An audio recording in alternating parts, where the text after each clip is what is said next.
काँग्रेसचे नवनियुक्त प्रदेशाध्यक्षपदी आता हर्षवर्धन जे आहे सपकाळ यांनी आज पदभार खरं तर स्वीकारणार आहे। मात्र यापूर्वी विदर्भात जो काँग्रेसचा मोठा चेहरा असलेले आशिष देशमुख आज भाजपमध्ये आहे।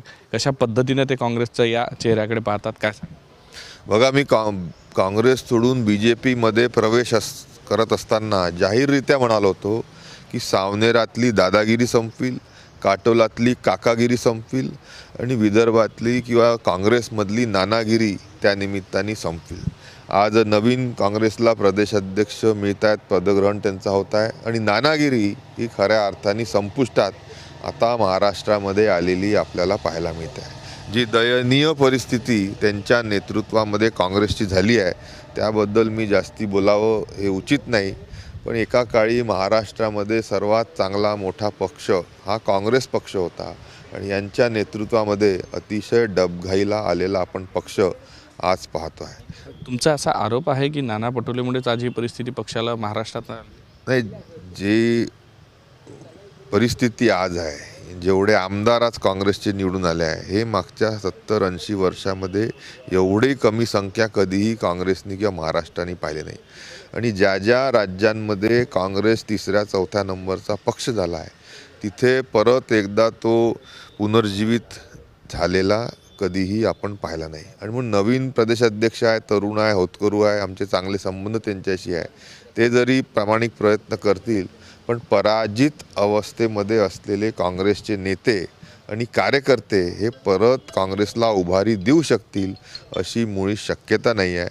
आणि ह्या सर्व परिस्थितीसाठी कोण कारणीभूत आहे ते आपल्या सर्वांना माहिती आहे। यांचा असा दावा आहे की पुढील 5 वर्षातला मुख्यमंत्री हा काँग्रेसचा असेल, अशा पद्धतीने काम आम्ही करू असं नाही, लिहून ठेवा 2039 पर्यंत किमान 15 वर्ष आता भाजपा आणि भाजपाची सरकार महाराष्ट्रामध्ये राहणार आहे आणि ती महाराष्ट्राच्या हिताची आहे, जनतेच्या हिताची आहे। सर्वदूर विकासाला नवीन गती देण्याचं काम देवेंद्रजींच्या नेतृत्वामध्ये भाजपा सरकार महाराष्ट्रामध्ये करत आहे, केंद्रामध्ये मोदीजींच्या नेतृत्वात करत आहे आणि लोक आता भाजपाशिवाय दुसरीकडे कुठं जातील अशी नक्कीच परिस्थिती नाही आहे। काँग्रेसचं ज्या पद्धतीने आता हे अधपतन होत आहे किंवा ज्या परिस्थितीत सध्या काँग्रेस आहे त्याला उभारी देण्याचं काम आम्ही करू अशा पद्धतीचा दावा जो आहे हर्षवर्धन जे आहे सपकाळ करतात। त्यामुळे ह्या सगळ्या परिस्थितीत काँग्रेस ज्या आता पोहोचली आहे तिथून बाहेर निघेल का असं वाटतंय का? काय भाजपचं सरकार जे आहे? नाही, हर्षवर्धन सपकाळांना माझ्या शुभेच्छा आहेत, पण ज्या परिस्थितीमध्ये काँग्रेस आता आली आहे तिथून काही उभारी घेईल अशी मुळात कुठेही शक्यता नाही। मुळात जनतेलाच काँग्रेसवर आता विश्वास राहिला नाही आहे। महाराष्ट्रातली जनता, विशेष करून विदर्भातली जनता ही भाजपासोबत अतिशय जुळलेली आहे, नाळ तिची घट्ट झाली आहे आणि अशा परिस्थितीमध्ये काँग्रेस परत पुनर्जीवित होईल अशी नक्की शक्यता नाही।